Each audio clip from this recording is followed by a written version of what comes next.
ರಾಜಕಾರಣದಲ್ಲಿ ಇರುವಂತವ್ರು.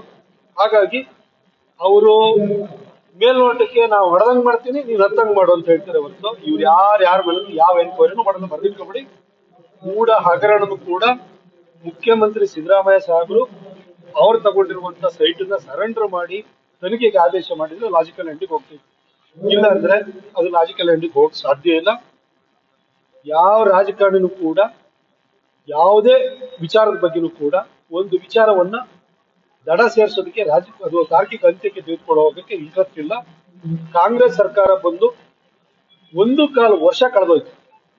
40% ಬಗ್ಗೆ ಆಗ್ಲಿ, PSI ಹಗರಣದ ಬಗ್ಗೆ ಆಗ್ಲಿ, ಬಿಟ್ಕಾಯಿನ್ ಬಗ್ಗೆ ಆಗ್ಲಿ, PCM ಬಗ್ಗೆ ಆಗ್ಲಿ ಇವತ್ತರೆಗೂ ಒಂದು ಸಣ್ಣ ಸಾಕ್ಷ್ಯನೂ ಕೊಟ್ಟಿಲ್ಲ. ಅಧಿಕಾರದಲ್ಲಿ ಇರುವಂತವರು ಅಧಿಕಾರಕ್ಕೆ ಬಂದಾದ ಕೂಡಲೇ ಎಲ್ಲ ಮರೆತು ಬಿಡ್ತಾರೆ. ಅಧಿಕಾರಕ್ಕೆ ಬರೋ ಮೊದಲು ಬರೀ ಆರೋಪ